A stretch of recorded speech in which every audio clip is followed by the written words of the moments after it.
Welcome to From Stitches to Patterns. I'm Heather from Strings and Threads. In this series, we explore how to take the stitches you already know and turn them into beautiful, functional projects that you design yourself. I'll walk you through the thought process behind each piece, the math, the textures, the choices, so you can start thinking like a designer, not just a maker.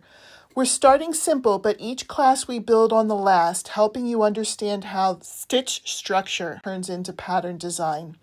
Whether you knit, crochet, or work Tunisian stitches, you'll find something here to inspire you. So grab your yarn, settle in, and let's turn stitches into patterns.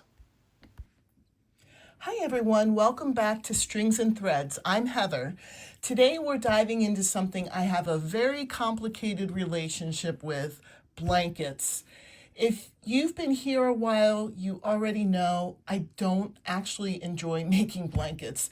They take forever, they eat your yarn like it's their job, and somewhere around row 88, I start reconsidering all of my life choices.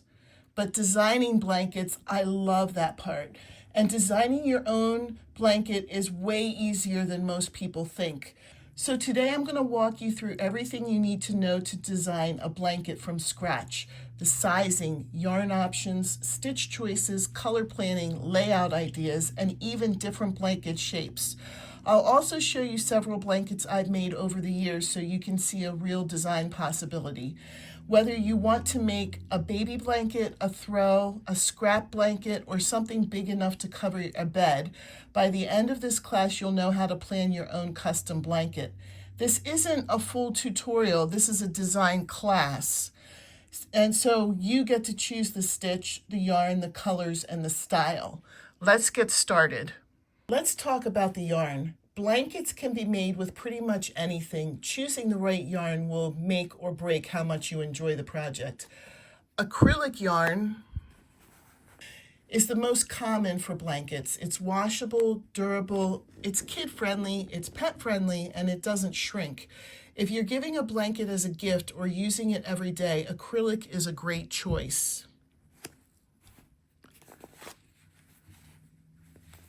Cotton is wonderful too, especially if you want a breathable summer blanket or something with crisp stitch definition. The downside is that cotton is heavier, and on a big blanket, your arms might file a complaint.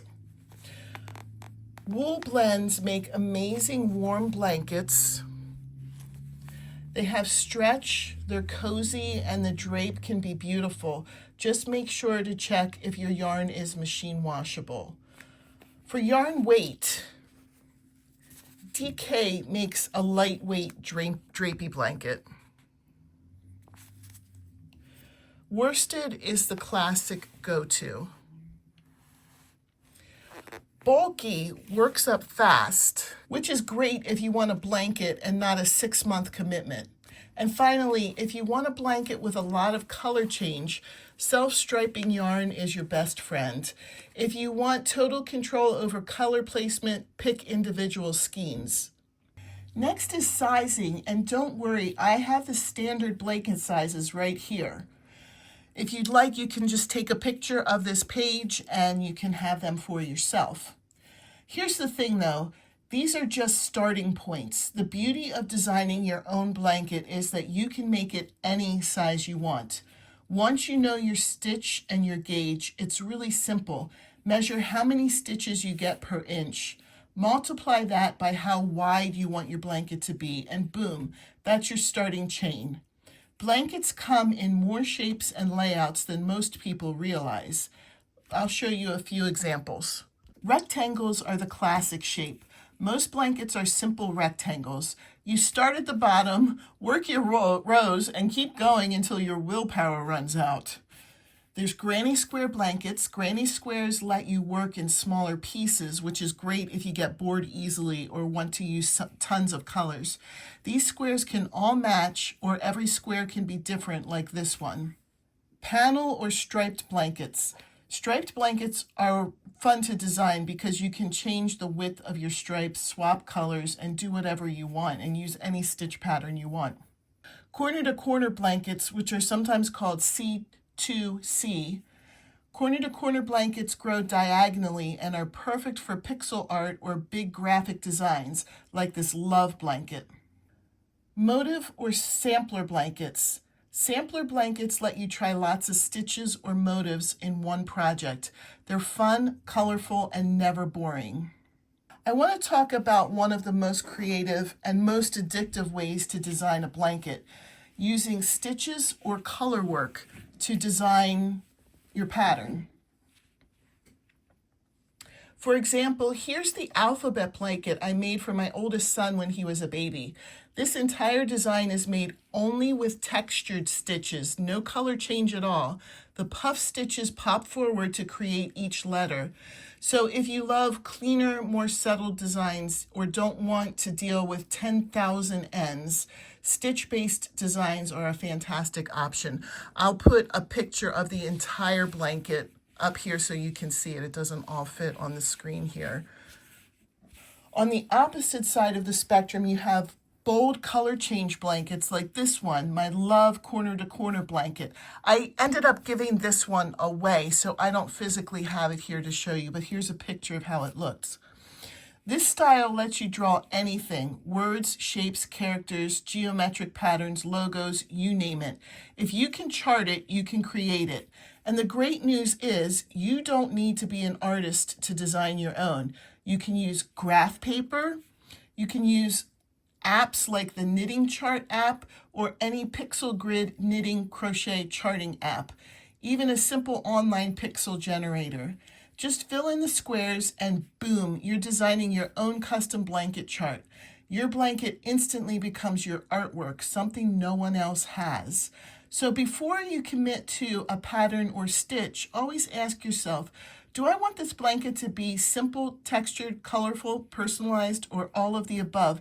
Because once you know that, designing becomes way easier. And blankets don't have to be just rectangles. Let's talk about round blankets. This is one of my favorite blankets I've ever made, a full round mandala style blanket with stitch rings that grow outward from the center. Round blankets are amazing for design because you can change stitches every round or every few rounds and build a really fun texture. And the math is literally the same increase pattern you use to make a round coaster, just bigger. Let's talk about color planning because a blanket can look totally different depending on how you use color. If you want something calm and modern, stick to 2 or 3 colors. If you want something fun, scrappy, grab everything in your stash and go wild. Self-striping yarn gives you effortless long stripes. Solid colors let you control every row, every block, and every panel. Color placement is a design choice, so don't be afraid to test it out with small swatches before committing. Finally, your border. A border can make a blanket look finished, or it can completely change the look. There are simple borders. You could do like a single crochet around the edge. There are pretty borders with shells like this one. You could do picots, reverse single crochet, or just slip stitch around the whole thing to give it a nice outline. If you're making a granny square blanket, join as you go or whip stitching will give you different looks. And that's how you design your own blanket. You get to choose the yarn, the size, the stitches, the color, the layout, and create something completely unique. Even if blankets aren't your favorite project to make, designing them can actually be really fun. And who knows, you might end up with a blanket you're totally obsessed with. If you want a part 2 where we specifically talk about designing round blankets, let me know because I can absolutely have more to say about that one. Thanks so much for watching. If this helped you, please give it a thumbs up and subscribe so you don't miss the next design class in the series. I'll see you next time.